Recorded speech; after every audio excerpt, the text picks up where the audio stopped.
Olá, amigos e amigas que nos acompanham pelo nosso canal do YouTube. Estamos iniciando mais um Rubens Ottoni na TV. Nesta terça-feira, dia 10 de novembro, saudando aí a nossa audiência qualificada, agradecendo a vocês aí pela confiança, convidando vocês a se inscreverem no nosso canal do YouTube, acessar o sininho para receber as notificações e acompanhar a nossa programação. Você que já é inscrito no nosso canal, nós temos aí mais de 1.500 pessoas inscritas no nosso canal. Muito obrigado pela confiança. Nós estamos convidando você também para nos acompanhar nas nossas outras redes sociais, no nosso Instagram, no nosso Twitter, na nossa página do Facebook. Aí já são mais de 160 mil pessoas, mais de 160 mil seguidores atrás da boa informação, da análise do momento político, dos bastidores da política em Brasília e também do nosso combate sistemático às fake news. É esse o nosso trabalho, é esse o nosso objetivo. Nosso abraço aí, a nossa audiência em Anápolis, em Teresópolis, Goianápolis, em Nerópolis, Petrolina, São Francisco, toda essa região que tem nos acompanhado e mandado suas mensagens, mandado seus comentários. Muito obrigado aí pela audiência. Nosso programa de hoje, Rubens Ottoni na TV, dessa terça-feira, dia 10 de novembro, destaque: eleições nos Estados Unidos. Hoje completando 8 dias das eleições. As eleições foram na terça-feira passada, dia 3. Eleições nos Estados Unidos. Vitória de Joe Biden, ela repercute em todo o mundo e Trump resiste ainda em admitir a derrota. 8 dias depois, já vitória anunciada, mas o Trump resiste em admitir a derrota. Essa é a repercussão nossa aqui no nosso Rubens Ottoni na TV desta terça-feira, dia 10 de novembro. Nós vamos comentar aqui o que muda na política mundial, o que não muda, o que muda no Brasil, qual a repercussão que tem alguma consequência ou não tem no Brasil. Tudo isso nós vamos comentar aqui, repercutir hoje no nosso Rubens Ottoni na TV. Mas a pergunta do dia, é da Fátima Neiva do Distrito Federal. Fátima Neiva perguntando: precisa orientar sobre o dia da eleição. O que precisa levar no dia da eleição? Fátima Neiva de Cristalina, na realidade. Fátima Neiva de Cristalina perguntando sobre a orientação para o dia da eleição. O que precisa levar? Nós vamos responder aqui, pergunta prática. Nós vamos aqui responder você, Fátima, e com certeza o que você está perguntando interessa para muitas pessoas que nos acompanham aqui pelo nosso canal do YouTube. Mas vamos aqui o destaque de hoje. O destaque de hoje no nosso Rubens Ottoni na TV: eleições nos Estados Unidos, vitória de Joe Biden repercute e Trump resiste em admitir a derrota.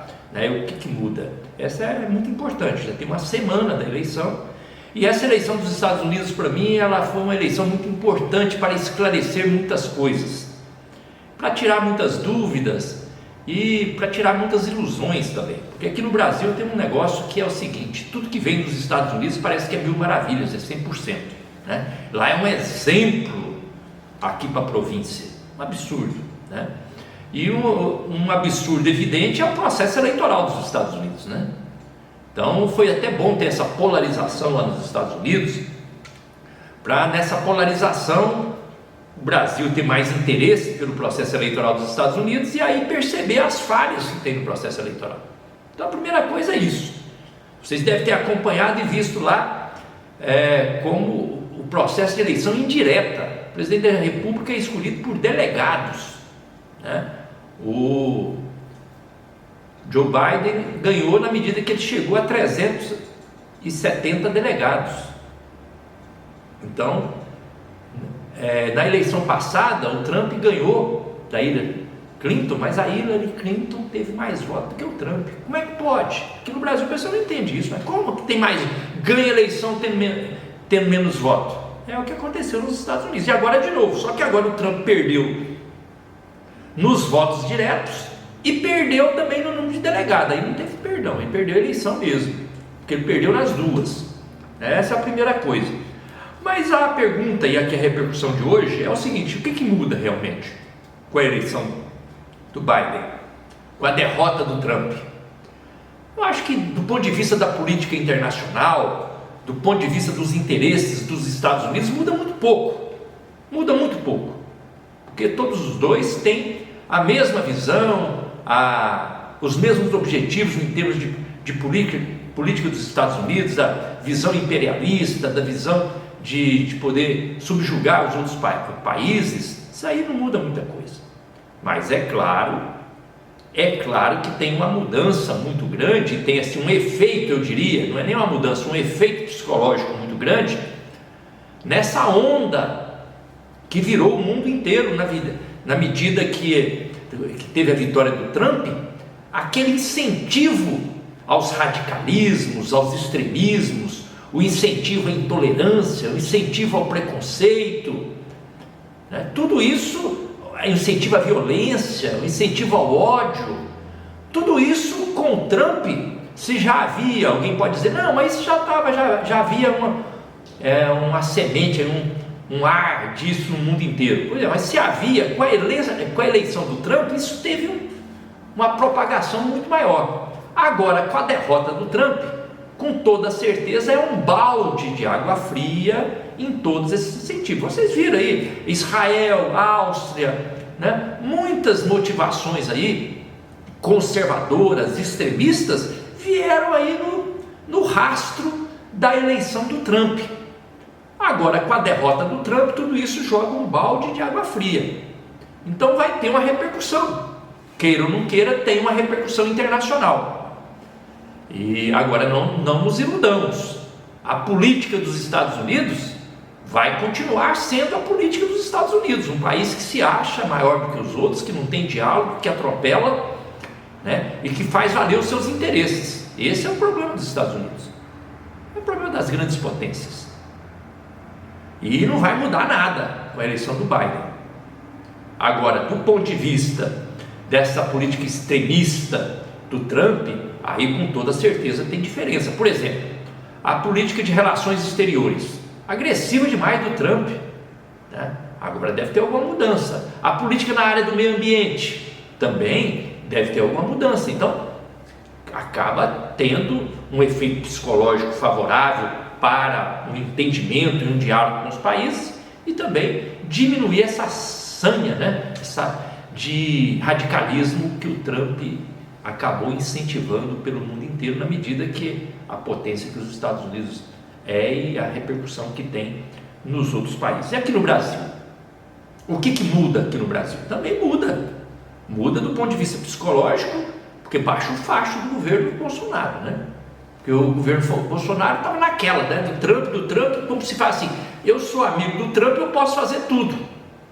Agora perdeu o amiguinho, como é que vai fazer? Inclusive tem ministros aí do Bolsonaro que deve estar muito preocupado, né? Ministro das Relações Exteriores, ele está desmoralizado, né?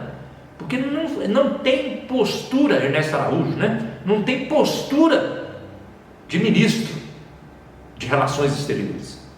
Vejam vocês, os outros países aí que têm uma relação com os Estados Unidos, com o Trump desde o primeiro momento, foram alimentados pela visão conservadora do Trump. Citei aqui Israel, citei a Áustria, podemos citar outros países da Europa e de outros continentes, que já no primeiro momento se manifestam, do mesmo jeito que eles estavam lá paparicando o Trump, já aceitaram o resultado, já entraram em contato e já estão dialogando com o próximo presidente dos Estados Unidos.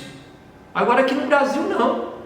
Aqui no Brasil, como o Trump ainda não admitiu a derrota, o Brasil ainda não cumprimentou o presidente eleito. Pode um negócio desse? É um atraso do ponto de vista da diplomacia brasileira. Na verdade é uma traição, porque isso prejudica os interesses do Brasil, fazendo o jogo político na diplomacia. Inadmissível. Outro ministro deve estar preocupado é o Ricardo Salles do meio ambiente, né? Porque esse está na linha de fogo, né? Porque o Ricardo Salles, com toda aquela paparicação com o Trump, negócio da Amazônia e tal, a bandeira principal do Biden foi exatamente preservação do meio ambiente e a questão da Amazônia.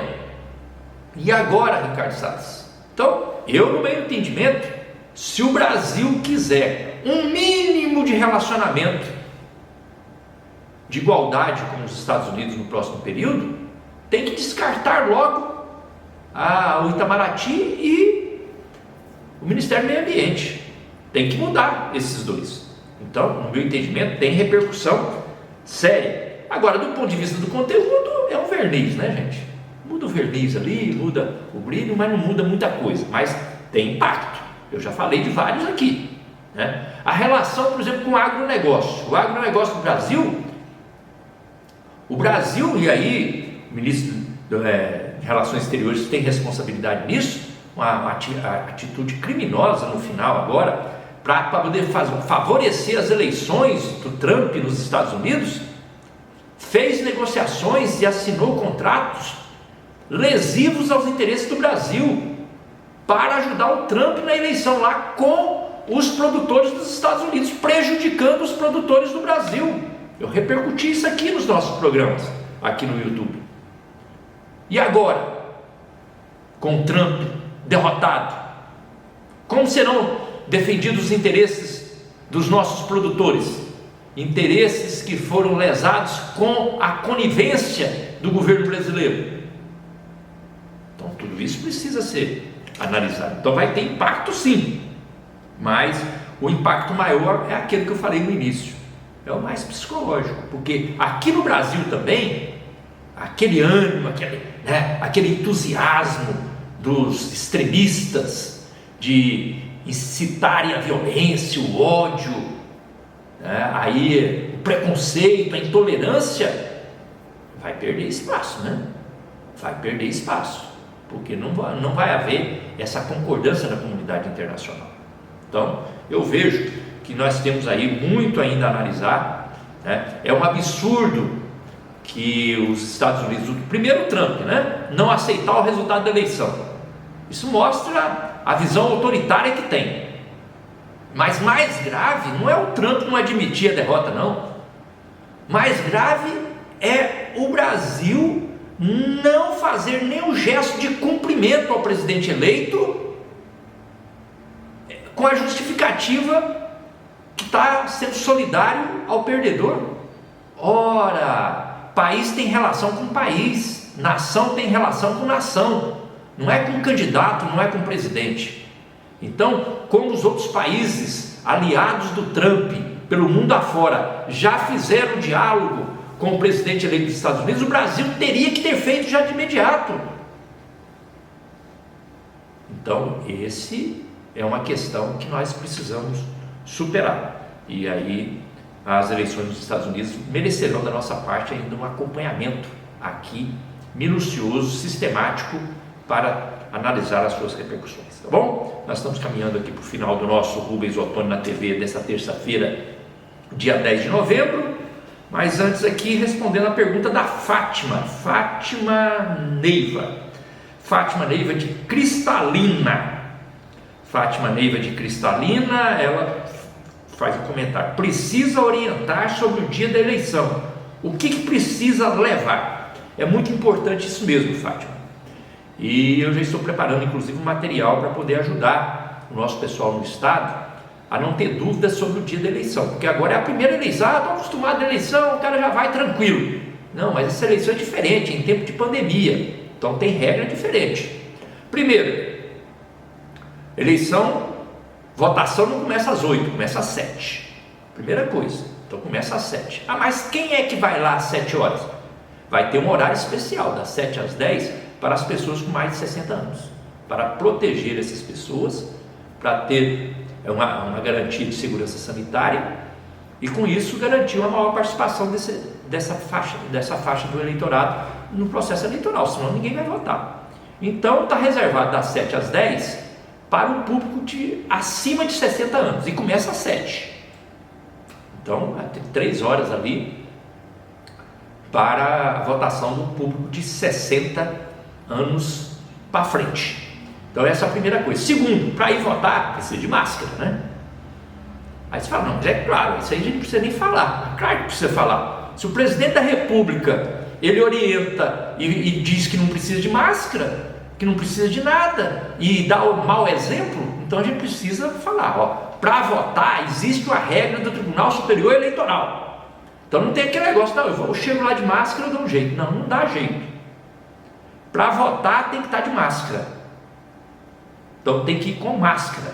Segundo, tem que levar a caneta.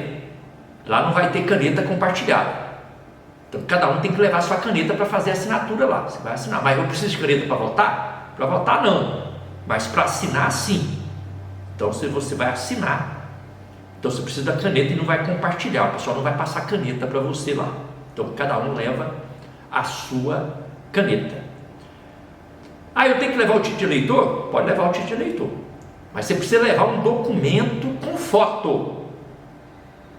Ah, mas não é o título de eleitor? Tudo bem, o título de eleitor você pode levar. Mas não, o que você precisa levar é um documento com foto. Mas por que tem que ser um documento com foto? Porque esse ano não vai ter a biometria. Que é o quê? Que é lá a checagem com a sua digital. Não tem a checagem com a sua digital. Por quê? Por causa da pandemia. Então, para evitar maiores riscos na segurança sanitária, foi suspenso a checagem da biometria da sua digital. Para isso tem que levar um documento com foto, ok? Então não pode faltar o documento com foto. Se você chegar lá só com o título, não vai votar. O título é para você acertar o local da sessão, tudo bem, facilita lá a identificação, não tem problema nenhum levar o título. Mas se por acaso, mas eu perdi o título, não tem problema, vai com a carteira de identidade ou com outro documento que tem foto, não vai ter problema nenhum. Você vota com outro documento que seja com foto, tá bom? Então aí são alguns alertas. Mas eu vou aqui, Fátima, depois, baseado nisso a pergunta que você fez aqui, que foi muito boa, eu vou organizar o material para aqui no nosso programa ainda a gente, antes do dia 15, a gente orientar a toda a nossa audiência, tá bom? Obrigado, Fátima, pela pergunta, obrigado a você pela participação, obrigado a vocês que nos acompanham aqui pelo nosso canal do YouTube, convidando você aqui para nos acompanhar nas outras redes sociais também, no Twitter, nos acompanhar no nosso Instagram, no nosso Facebook e também aqui pelo YouTube. Aqui voltaremos amanhã, pela manhã, com Falando a Verdade, e à tarde com Rubens Ottoni na TV. Um grande abraço a vocês.